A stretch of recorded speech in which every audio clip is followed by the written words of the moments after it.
Hi everyone, it's Dr. Ramani. Welcome back to this YouTube channel on all things narcissism, narcissistic related.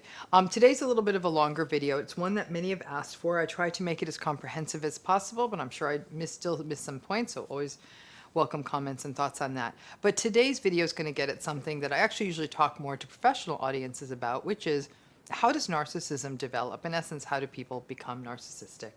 Before we get to that, please welcome to this channel. If you're new, hit that subscribe button.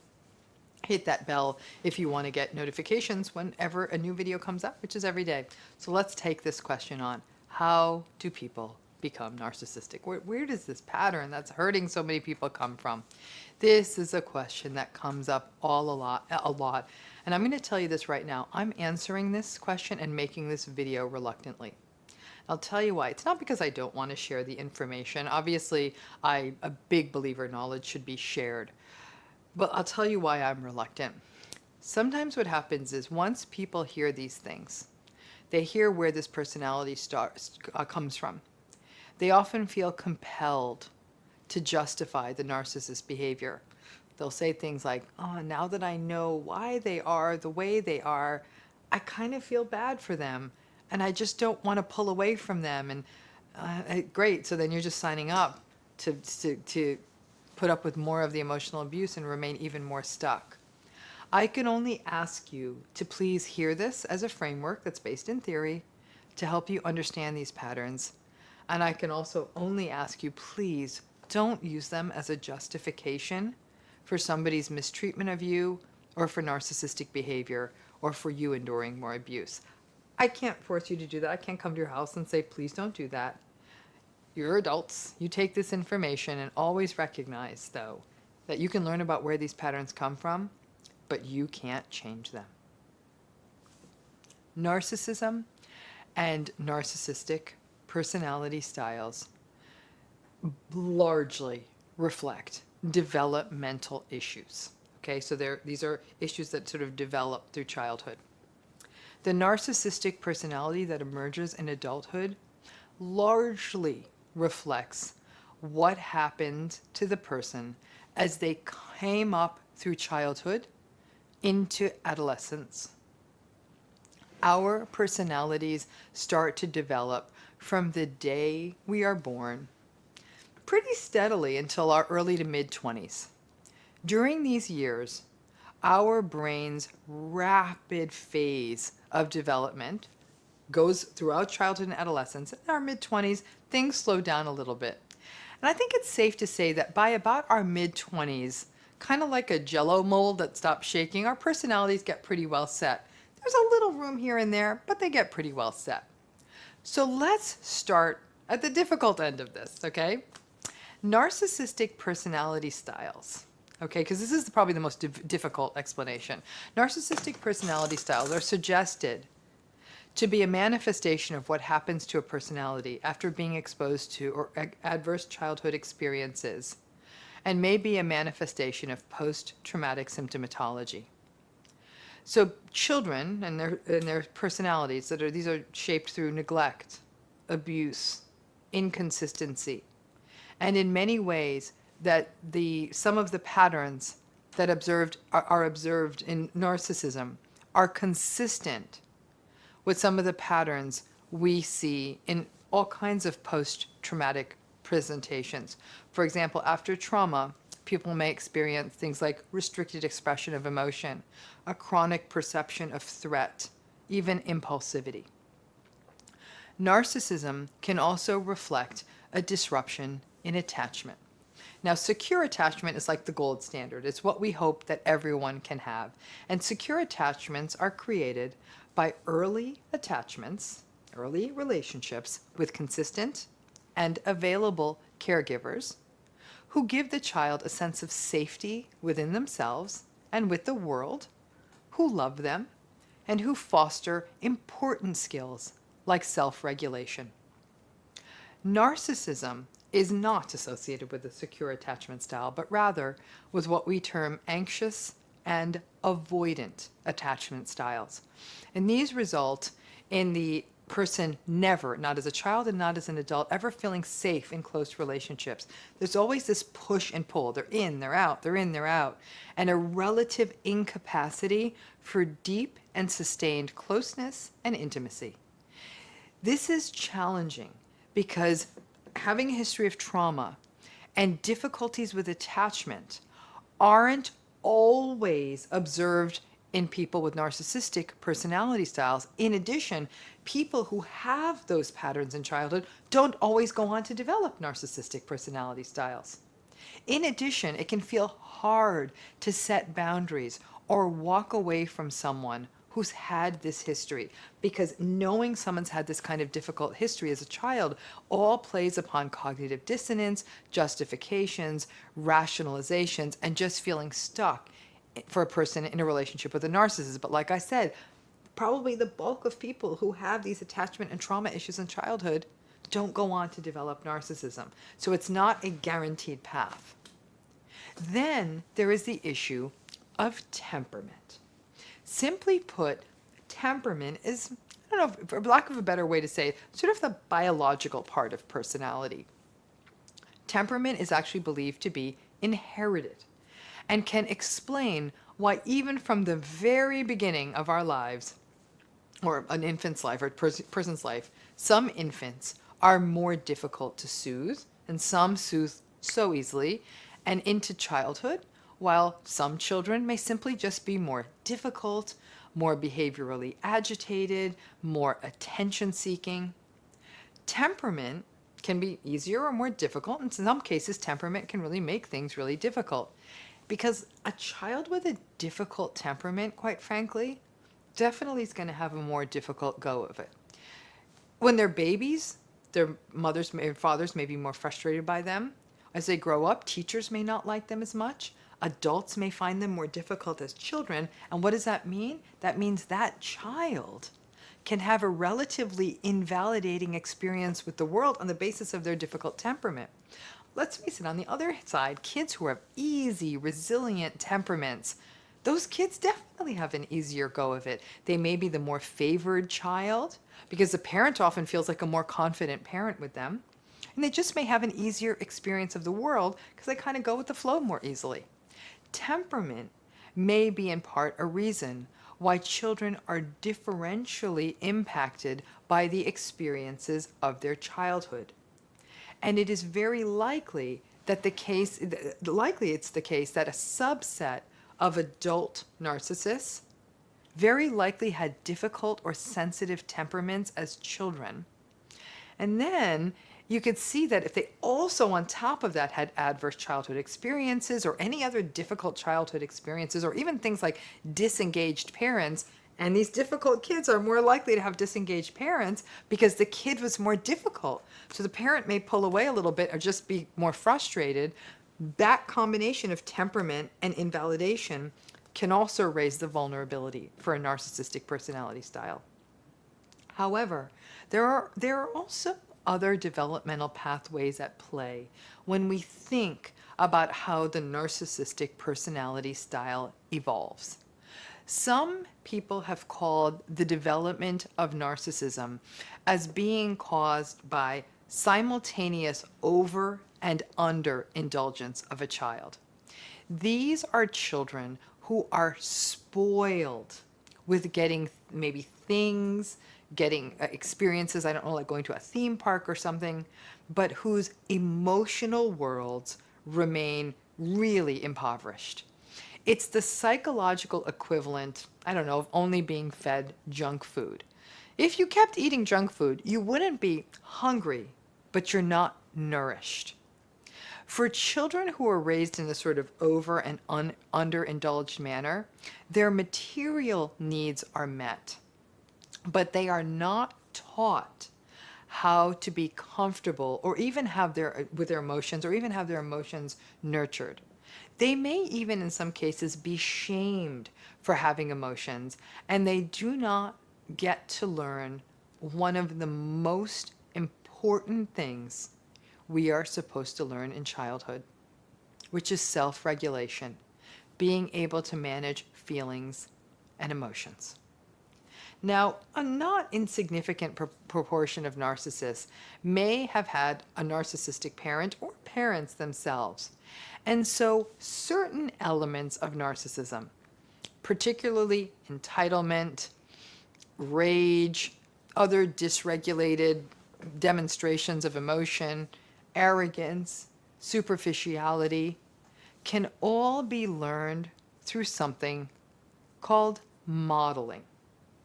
The child doing what he or she sees. When a child sees something, they tend to repeat it, especially if they see it repeatedly. They'll see the father who yells at the soccer coach, the mom who yells at store clerks and hotel clerks. Kid sees enough of this, and it starts to become normalized and may, not always, but may, get mirrored in adult behavior. Narcissistic parents and other parents with difficult personality styles also have really, really bad boundaries. And what they'll do is almost inject their emotions and expectations and their needs into their child all the time. A simple example of this could be when the child does express an emotion. Mommy, I feel sad. And mommy doesn't say the right answer. The right answer is, oh, honey, that's so hard. And she soothes her child, holds her child, and gives the child permission to talk about it, and even recognizes they may not be able to fix it. But what we tend to see a little bit more often in children who are at risk for developing narcissism is a parent who uses the child's emotional state as an opportunity to make it about them. The child says, Mommy, I'm sad. And a narcissistic mother could say, oh, goodness, this sad, you just made mommy sad. When you're sad, mommy's sad. Whoa, hello, what just happened? The child just learned now that their emotions are a problem. The child doesn't want to have the responsibility for making mommy sad. So now the child says, I'm sad, and now mommy just made it about her. Not only do they start negating and avoid sharing their emotions, but they may not even fully understand where their emotions end and the emotions of other people begin.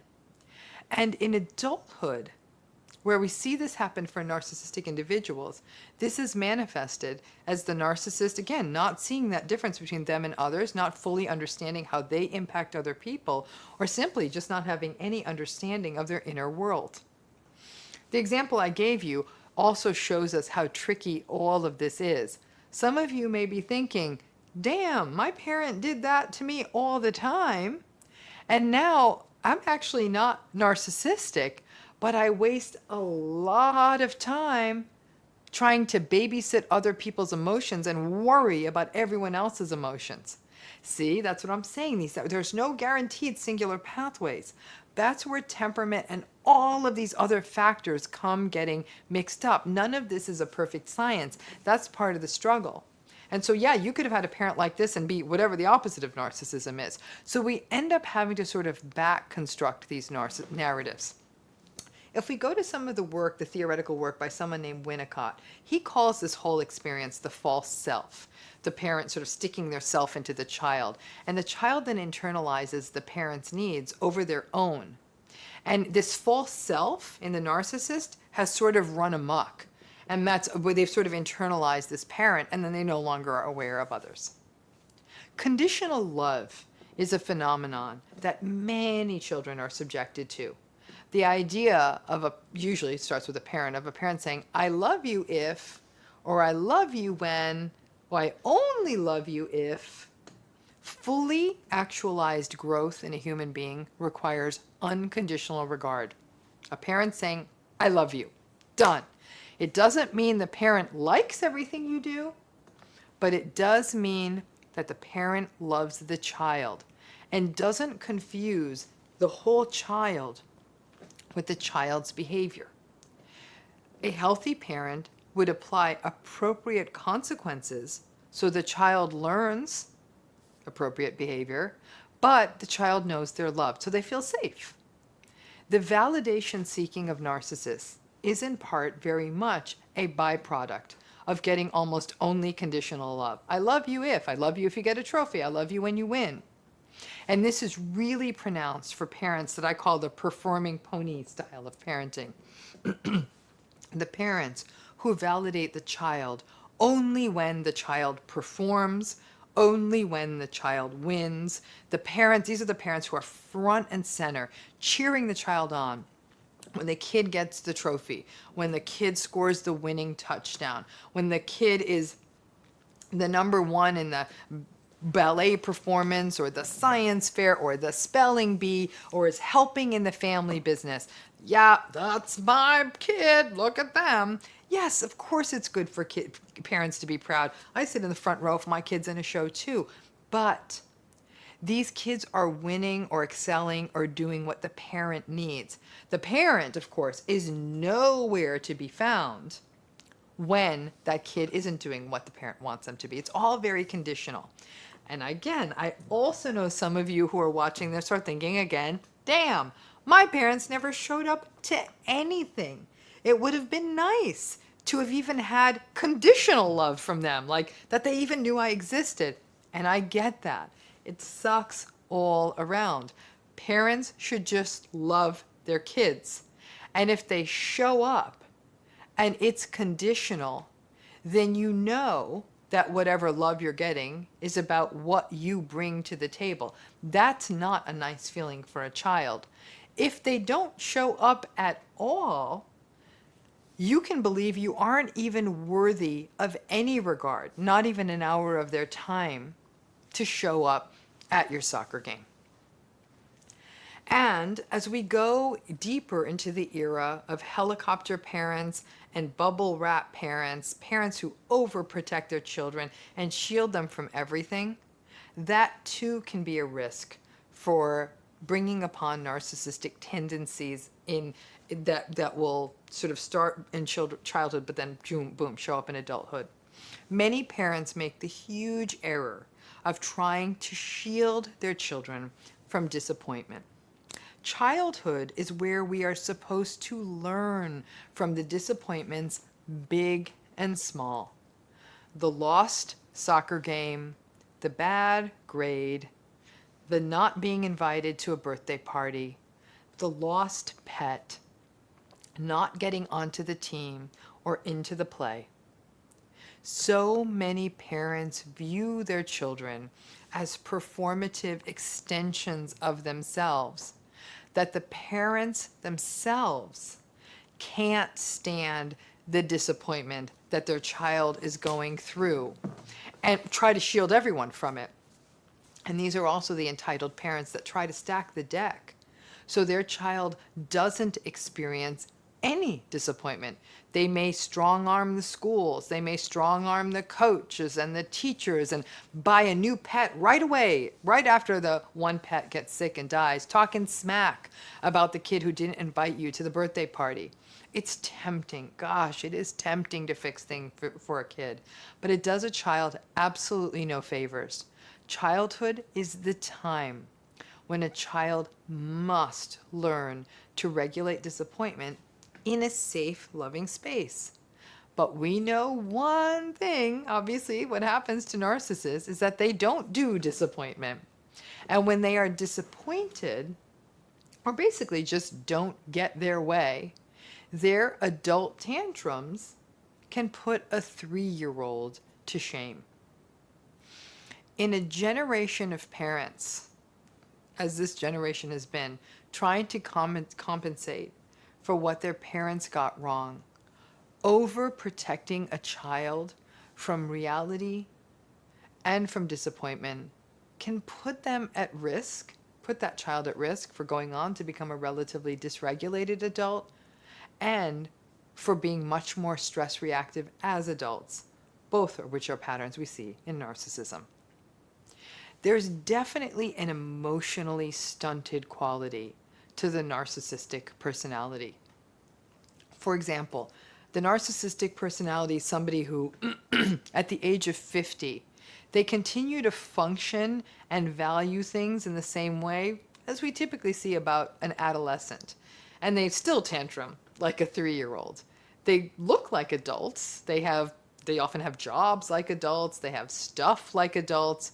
But their inner worlds can often remain quite undeveloped, which actually makes sense because these different kinds of developmental experiences I've been talking about, in many ways, keep them stuck. We're not done yet, though. There's more things that can lead to narcissism in adulthood. The extrinsic focus, the external focus of how we raise kids doesn't help. The phones, the gadgets for people who can afford them, the vacations, the expensive theme park days.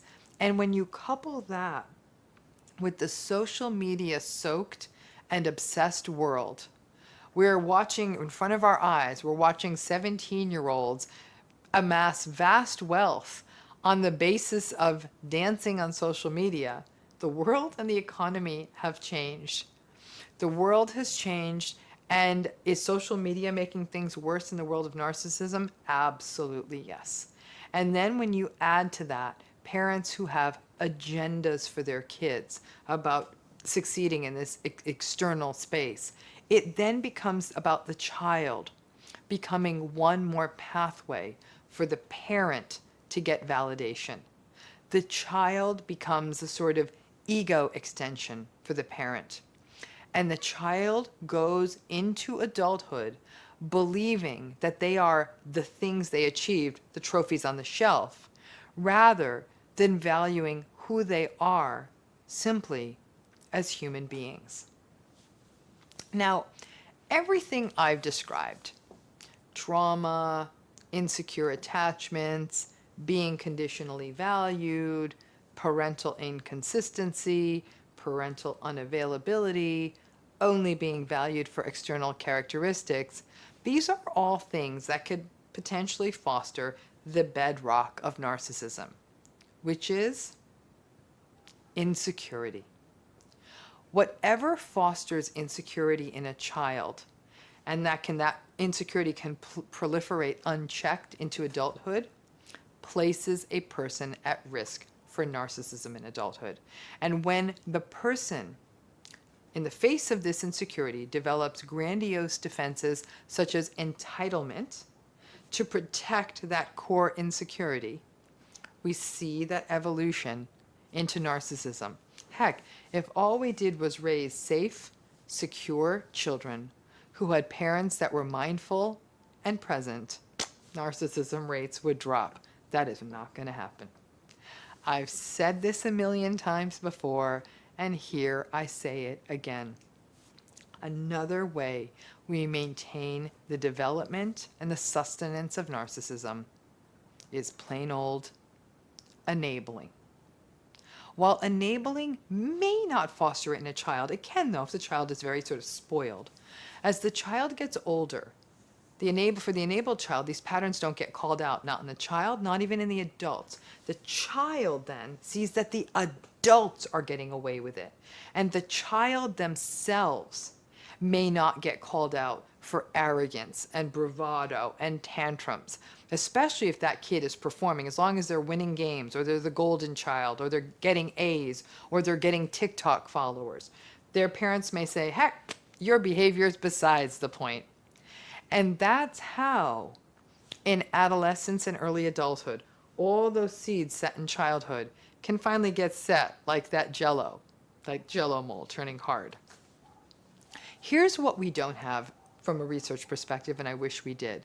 The long-term, longitudinal developmental studies that follow children from infancy into adulthood and gather a lot of data on them so we can understand what the factors are that prospectively turn into narcissism from an infant into adulthood.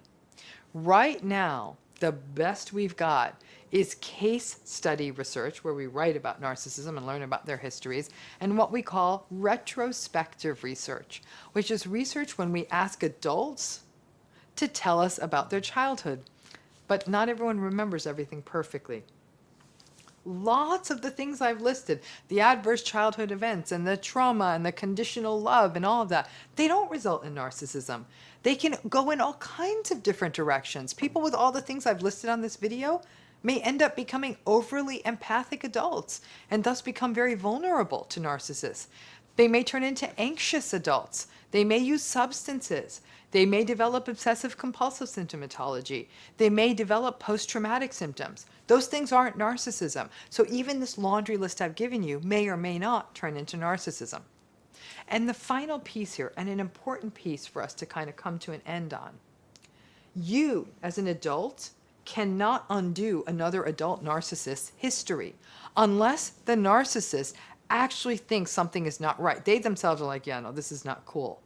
Without the narcissist's self-reflection, you're not going to be the one to undo their history, because that's the struggle, isn't it? It's the idea that we can go back and we can be that unconditionally loving parent, and we can teach them the goodness of what is inside of them, and we can break them of their superficial cycles, and we can teach them how to regulate.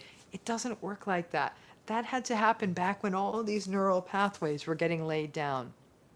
Most of us carry wounds from childhood, and those are our own load to bear. Someone else can't fix it. A therapist can talk about it. They can't fix it. And you sure as hell can't fix it for a narcissist. These narcissistic patterns have deep, complex roots. I have no problem with you understanding these patterns and using this understanding to foster empathy and compassion. I think empathy and compassion are everything. But I do have a problem with you watching this video and taking these explanations as a way to rationalize you enduring more abuse for yourself, saying, he did have a rough childhood. You enduring abuse isn't going to change that. So I hope this clarifies a rather complex body of work. My work on this has actually led me to consider whether there may even be further subtypes of narcissism beyond the usual grandiose, malignant, covert, etc., based on their developmental histories. Someday I'll try to turn that into a series because it may illuminate things a bit further for you. But I really want to reiterate a point here. Things I talked about here: adverse childhood experiences, trauma, issues with attachment, having your parent insert their emotional world into you, that Winnicott sort of false self issue, parents with poor boundaries, parents who are not present, parents who are invalidating, all those things that can lead to narcissism. Many of you are saying, I went through these things and I'm not narcissistic. I know that. And that's absolutely true. In fact, I think it's maybe even more likely that some of these patterns would take you there. And that right there is the struggle.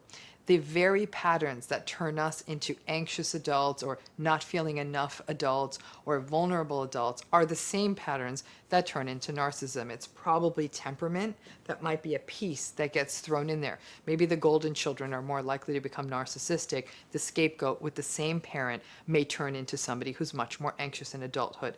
None of this is a perfect science. And that's why even as I present these theories to you, a lot of you wonder, where does this come from? This is where it comes from. I have no doubt that this video has raised questions for you, and please drop them in here, and we can certainly do more videos explaining this. And again, please understand all those patterns that can place a person at risk for narcissism can also place people at risk for different things. And it's for that reason, those of you who have siblings, you might have a narcissistic brother and you're not, and you have the same parents. Look at your roles that you had in the family. That too may explain why you've gone off in different directions despite being exposed to similar things. It's not a precise science. This is the challenge of psychology. That's sort of equal parts, neuroscience and wizardry. And the wizardry part is a little bit hard to sell. So thanks again for tuning in. That was a big one. That was a complicated one, but I do hope it clarified things. Bye-bye.